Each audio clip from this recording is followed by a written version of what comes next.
Hi, I'm Angela Casey, and welcome to Edinburgh Outdoors, the podcast that explores Edinburgh's outdoor spaces and the people in them.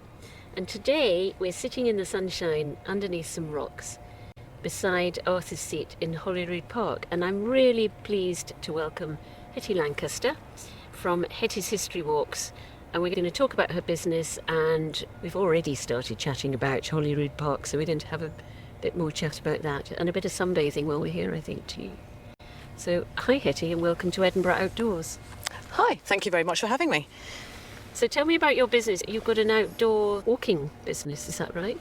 Yes, I do. So it's Hetty's History Walks, and I create and run guided walking tours of Edinburgh and its history. And I do that both for private clients and also small group local history walks as well. Where do your clients come from?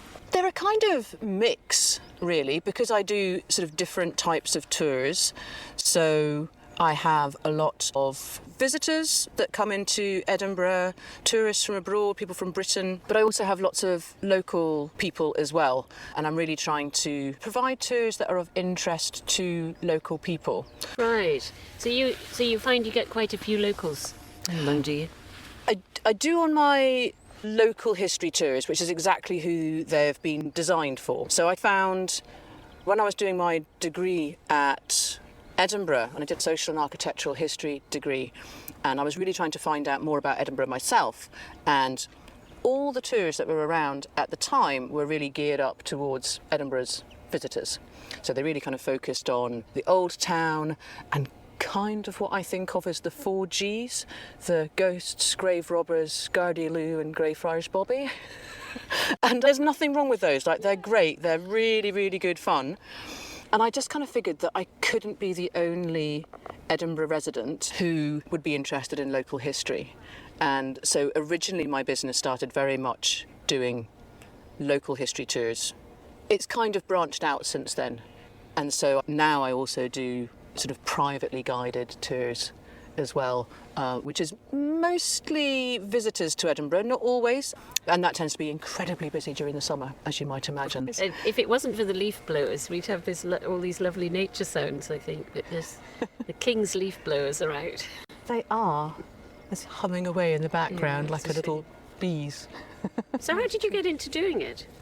Well, like I say, when I was at university and I couldn't find any of these other tours, I just thought, I can't be the only person that's interested, and I just started my own company, which it turns out was slightly bad timing because I graduated in 2018 and I started Hetty's History Walks in 2019, and then of course COVID hit in 2020, which was not really very good news, well, for anybody, but particularly if you had just started an outdoor social business. Yeah. It made it quite tricky. Weirdly, it kind of gave me a chance to actually reflect on what I was trying to do. So I think the idea that I like talking about history, basically, Angela, and this was a way that I could do that and be outdoors. But you grew up on Orkney. Yes. That place is full of history, isn't it? Absolutely rammed full of it. And I think that's probably what made me first interested in history. Yeah. So in Orkney's got a huge amount of history, so it's got all that sort of heart of Neolithic Europe, all those Neolithic houses, and right the way up to World War II naval bases. So it's got a huge range of history. So I've always been interested in history. It kind of explains why we are like we are. Like, why is a city laid out the way it is? Why do people think a particular way about something? And if you look into history, then it usually will explain why. And I guess sometimes that can then inform what you do in the future and how you move forward as well. Particularly for Edinburgh, it's, you know, it sort of really explains why the city is the way it is. And Edinburgh is a really amazing city for history. It's like it's got so many different layers. You could take one thing like the Enlightenment and you could literally just do nothing except that, and there would be plenty there for you. But it's just got so much going on that it's a really interesting city to talk about. People have really grabbed onto the brilliant history that's here, haven't they? Yeah, I think they have. And I think, so I'm not quite sure why that is. I think it is possibly to do with getting the Scottish Parliament back. Right. So I think before, Edinburgh was a kind of stopping off place, like you say, for the festival, and maybe some people would come and see the castle or whatever.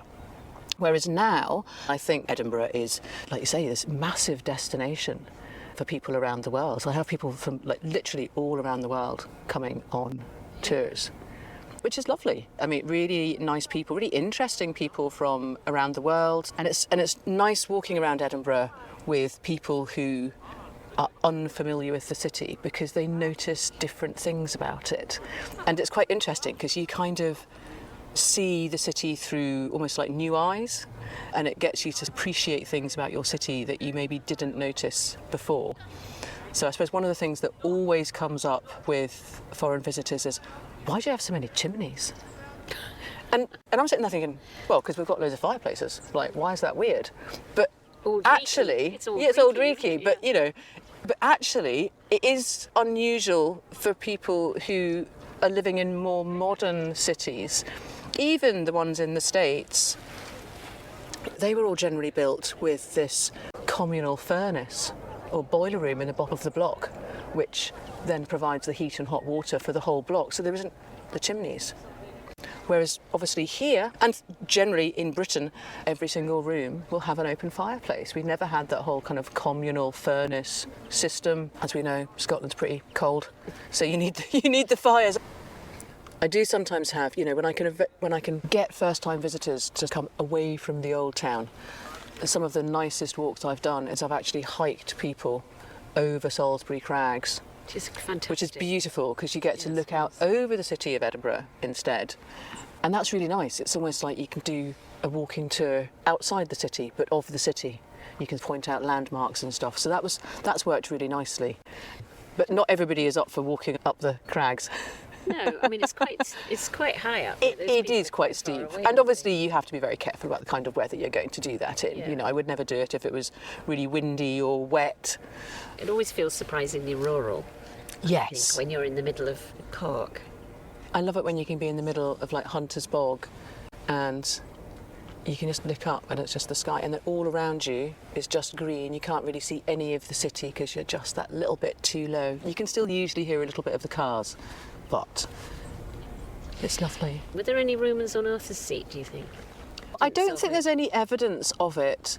I know some of the Roman roads came up Yeah, past I think Edinburgh. I understand that they probably traded with the Iron Age tribes that were living here, which are sometimes called the Votadini and sometimes called the Gododin.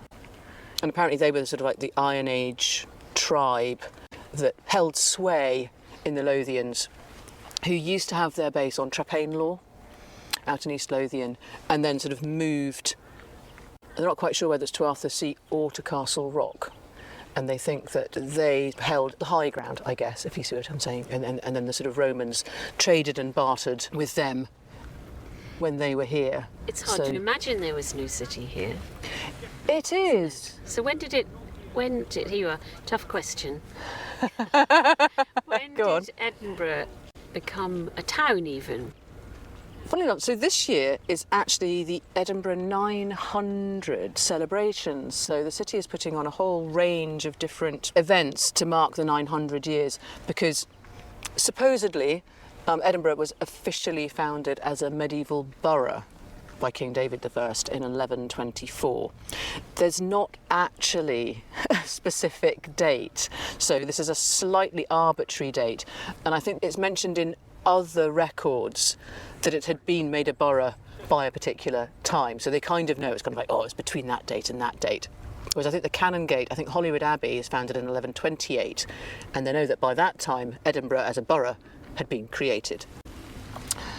But this whole area of the Lothians really only became under the rule of the King of the Scots from about 1017. I think there's a decisive battle in 1017. And before that, this was really sort of part of Northumbria, Bernicia. It sort of depends what kind of time period you're looking at and what name you want to choose. So then largely it's Malcolm and Queen Margaret.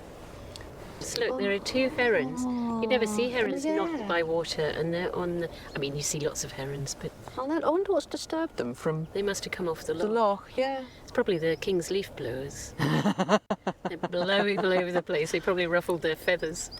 I really love this about Arthur's Seat and Holyrood Park is the wildlife. I did a tour. One of my local history walks was we did from Holyrood to Duddingston, and we walked through Hunter's Bog and up around the Queen's Drive. Yeah, we spotted kestrels, and we saw little stoat running across the road, and you can always usually see rabbits. So it's really nice. Butterflies. Which is amazing, given, It's really particularly for lovely. the benefit of listeners who aren't in Edinburgh and don't know the city so well, that actually this park we're in, it's called a park, but it's like a mountain. It's a rural area, but it's right in the middle of the city. Yeah. And we're sitting here looking at the Balmoral Hotel and Carlton Hill and Scottish Parliament and the new hotel, which locally is known as the Poo. It's very shiny today in the sun, isn't it? It's It's very noticeable. It is very shiny. It is lovely to sit here and be, if you cut the bit of the city out, you could almost be somewhere in the Highlands. There was one time I walked up here a few years ago now, and they were cutting the grass and baling it. And I was like, I never even knew that they did that. It was just so weird, because I think of this as such a wild space in terms of Edinburgh, and it was just like really weird to see tractors baling hay. But then, originally, because you can see the lazy beds, can't you, all over the landscape? Yeah, these kinds of ridges and furrows. Yeah. Like it has been a farmed landscape. So in the medieval period, there used to be a little mill down there using that stream, and little farms sort of dotted about it. Apparently, Really, and it's just... we're very so Edinburgh is apparently one of the greenest capital cities in Europe. And I kind of think that Holyrood Park must count for quite a lot of that. But there's loads of other lovely green spaces as well. I mean, there's parks and outdoor spaces all over the place, as you've been discovering. What made you decide to do something outdoors? I'm generally much happier outdoors than I am in an office. I worked in offices for quite a long time, and they're fine, but it's much nicer to be outdoors. If I'm honest, I grew up in the countryside. I'm a very rural person. I find cities slightly claustrophobic. I mean, I have to say, Edinburgh is a lovely city, so if you don't really like cities, Edinburgh is possibly the nicest city that you can live in because there is so much outdoor space. It's a very nice city, but I just like being outdoors. I think one of the things with the tours, I wanted it to be accessible to people in the sense that we can all just wander around the city for free. Like, nobody needs to pay to walk around the city. No. So you can walk, and if you come on a tour, then I can help you to see different things to look at and discover different bits about the city or different ways that the city has developed or why it looks the way it does.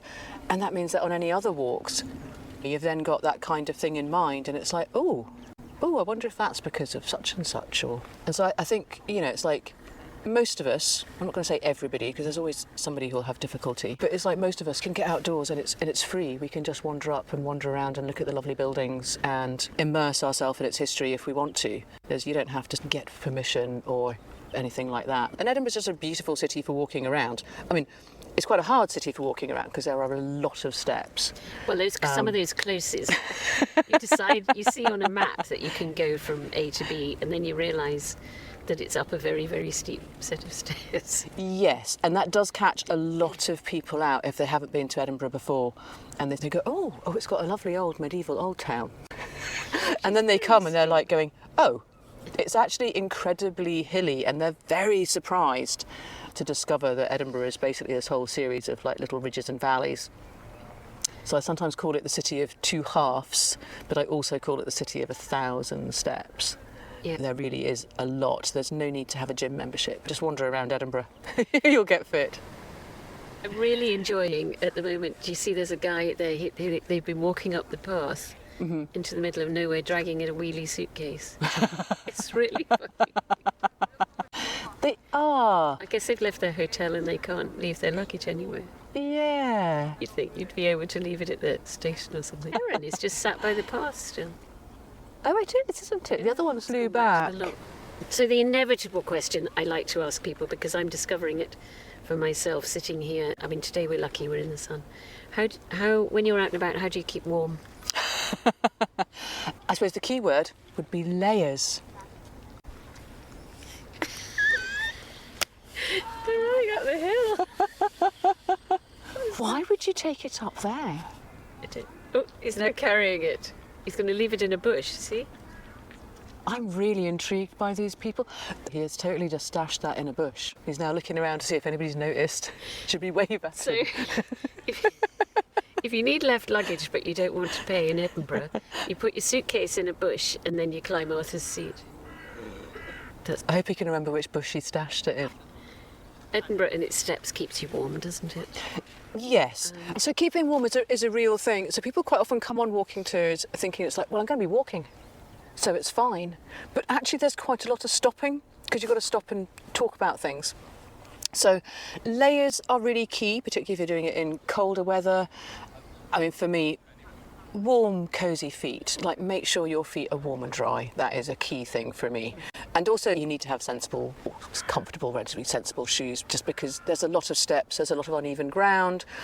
Usually cover a good couple of kilometres in my tours. They're usually about 2 to 3 hours long. So again, you're on your feet for quite a long time. And I mean, just be mindful of the Scottish weather, just be prepared. So ideally have a hat, keep your head warm, and suitable weather appropriate clothing depending on the time of year. And I do constantly check the weather because it changes so quickly. I mean, I'm certainly wearing a lot of layers for this today. I'm actually slightly too warm when we've been sitting in the sun. Don't tell anyone. As soon as you go out into the shade though, or into the breeze, it'll be perfect. It's a bit of cloud now. Though you're obviously, you know it really well because of the fact that we turned up here. We decided to sit under these rocks and you had little mats for us to sit on, so you obviously know how cold it can get. If you need any more clothes, there's a suitcase and a bush up there. Really done that. So you're enjoying your business? I am enjoying my business. It's really, really good fun. I'm kind of annoyed that it took me so long to think about doing this. I get to wander around a city that I really like, talking about history, which I really like, with interesting people, and I can't think of anything better, actually. So tell me some things about Holyrood Park that I might not know. I mean, I do know that you get a lot up Arthur's Seat, but as we're sitting here, there's just a stream of people on the path. Yeah, so this is the main path from down at the palace that you would take to walk up to the top of Arthur's Seat. So we were talking earlier on about farming that used to happen on the slopes of Holyrood Park, and I think farming went on up here until the early 17th century. And then on the lower bits is longer than that. But really one of the bits that's changed the most is the bit that we were earlier on, the big flat area just behind the Palace of Holyroodhouse. And that used to be a much wilder, bumpier looking area, so that would have been a lot more marshy. It would have had lots of sort of native shrubs, so things like gorse and hawthorn and stuff like that. And it was very, very smelly as well, because before it kind of gets transformed, and we'll talk about the transformation in a little while, but some of the open sewers from the old town used to basically flow down to the bit that's just below the crags, just behind Dynamic Earth, that kind of area. And it used to take, obviously, the household waste, but also waste from some of the industries, like the tallow works and the breweries, all really smelly industries. And it used to come and sit in this kind of quagmire at the base of the crags. Very attractive. So attractive. There's a map of 1813 that describes it as a morass of mud and manure. And in some ways that was brilliant, because during the 18th century, towards the later 18th century and early 19th century, the area around what is now the parade ground area was actually some market gardens. So there used to be quite a lot of plant nurseries and stuff in the area. So obviously manure, very good for all of those. But when Queen Victoria first came to visit the city in 1842, she was not at all happy that there was basically this rather smelly, stinky bog very, very close to the Palace of Holyroodhouse. And so when they came back in the 1850s, Prince Albert, her consort, was charged with the project of draining and transforming Holyrood Park. And so what he does is he basically puts in lots of drainage and landscaping, which is why we get that lovely flat area, the lovely flat green park, which was called a parade ground, and that's what they were using it for. So that's when that gets levelled. You can still see some of the sort of little ridges and squares where houses used to be. So there used to be some houses actually down there. So there was places like Bellevue House, Clockmill House. So you can go onto the old maps and look at those. There used to be a wash house pretty much along the route of this path. There was a farm, there was a little dairy. Women used to come up here and lay their linens up here to dry in the sun, much like they used to do up on Carlton Hill as well. So Prince Albert basically drained and landscaped the flat parade ground area that we've got. Also constructed the Queen's Drive that goes around Arthur's Seat, the tarmac Okay. road So that he goes put that in around. so they could get So in there go for a carriage lovely and go. carriage drive, exactly, and look out over the lovely views. He also created, as a way to try and do something useful with all the wet marshy water, created Dunsapie Loch and St Margaret's Loch. So those are both man-made lochs. And then they built little lodges as well at the entrances to the parks. So there's the lodge at Holyrood, there's one at the Commonwealth Pool entrance, which I think might be called St Leonard's. There's one at Duddingston, and there's one down at Meadowbank area as well. So it was like 4 lodges. So it's kind of changed quite a lot over the years. He liked a project, didn't he? Well, he wasn't really allowed to do anything because he was only the consort, so he wasn't really allowed to rule in any That sense. seems to keep him occupied out of her hair. But he was quite interested in things like engineering and new things being developed, so he was quite keen on that. So he does quite a lot of those kind of things. And that's when the current gardens of the Palace of Holyrood actually got created as well. So before that there was a little village there called St Anne's Yards, which actually wasn't a public village quite so much. We've got some young visitors joined us. A little bit of a climb. Really good spot, actually, just for watching what's going on. So we've had the intrepid suitcase carrier. We've got guys out running. Got some kids here probably for half term. We've had a walking tour, which I saw, one of your competitors. It's good. Yeah, had people walking their dogs, been wildlife spotting. Yeah, we're seeing it all here. It's really good. And also during the Victorian period, in here was a rifle range. So in the Victorian period they had the Queen's Volunteer Rifles, and So in this sort of dip that we're in looking this at dip, here. and facing that direction, so any stray bullets would hit the hillside. On some of the old maps, you can actually see the rifle ranges marked. I think from 1878, there's some maps that have them on the Ordnance Survey. I'm heading off to look at the maps now because I do love an old map. Oh, the National Library of Scotland Yeah. has online maps, and it is absolutely amazing. It's like you sort of see there and you go, why is there a peppermint mill? Like, who has a peppermint mill? Like, why do they have a peppermint mill? When was there a peppermint? There was a peppermint mill in part of the park as well. And I think it is from, partly because that was where there were these plant nurseries. I think it's called Mr. Lyon's Peppermint Mill. I think it was from when James Gregory, who was Dr. Gregory, and he made a very famous Gregory's mixture against indigestion and constipation, and it was rhubarb, ginger, I'm starting to laugh. Sorry. something, and peppermint oil. Peppermint oil basically made it taste a bit nice, but we'll maybe talk about that another time. Well, I think that's our Without plan, rhubarb. isn't it? We are thinking that we're going to make this a regular occurrence because, well, you've convinced me because I'm already learning a heap of stuff I didn't know. Really. That's one of the really nice things about doing local history tours and having local people come on tour, is people know other stuff from me. So I don't think there's ever a time when I go out on tour and I don't come back with new bits of information. So when I was doing this tour in here and we were talking about the rifle ranges, there was a guy who was a little boy near here, and he was saying him and his friends always used to come up and they'd try and find the shell casings. So yeah, it's one of the really nice things about doing this job actually, is just hearing other people's experience of Edinburgh. Yeah. Really kind of helps to sort of deepen my understanding Yeah, well, of I the love city. living history. I really find it fascinating. Although I love things like the old town and the new town, I'm quite interested in Edinburgh's industrial history, and it's got lots of industrial history. Even though we don't think of Edinburgh as an industrial town particularly, industry has absolutely shaped the way that it's developed, and why it looks the way it does today. And all my tours have photographs and maps as well, actually. I'm quite a visual person as well. So 2 quick-fire questions at the end that we ask everybody. The first you've slightly answered, which is, what does the outdoors mean to you? I suppose for me, a couple of different things. So really, space to breathe. As I said earlier on, I get a bit claustrophobic in the city, so I love getting outside. The big skies, looking at distant horizons is a real thing for me.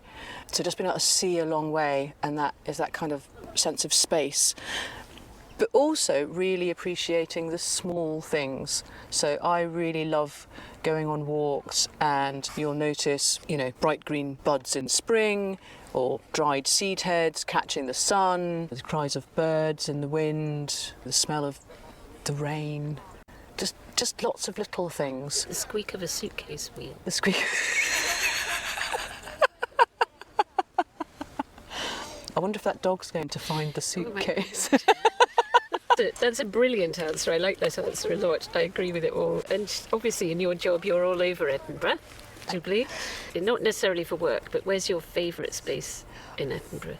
Well, I grew up on an island, so I really do love going for a walk along the beach or the seashore, which I don't actually do that often because I tend to be in central Edinburgh. But so yesterday I was down at Longnidrey Bents, and it was lovely out there, really nice. But yeah, there's something about the sea. It's like I've always lived very close to the sea. So for me, yeah, I guess if I want to get a little bit away from it all, then going for a walk on the beach is my spaces. Well, Hetty, this has been very enjoyable, and who would think that we could be meeting in the city and sitting beside some rocks, looking at this lovely wild landscape, but also looking at the city at the same time, and all these people having a fantastic time. It's really nice. So thank you very much, and we have already agreed we're going to do a series. Every now and then we'll do another talk about a different area of Edinburgh, which I'm really looking forward to. Yeah, no, that would be absolutely amazing. I'm really looking forward to that as well. Thank you very much for having me today, by the way. It's been really nice just to sit outside and chat and people watch and heron watch and... Suitcase yeah, watch. Suitcase watch. No, been really wonderful. Thank you so much. If you've enjoyed the Edinburgh Outdoors podcast, please rate us on your podcast app and leave a review. And don't forget to tell your friends and colleagues about it too. If you know of an outdoor space in or around Edinburgh that might like to be featured, you can get in touch by email, Instagram or TikTok.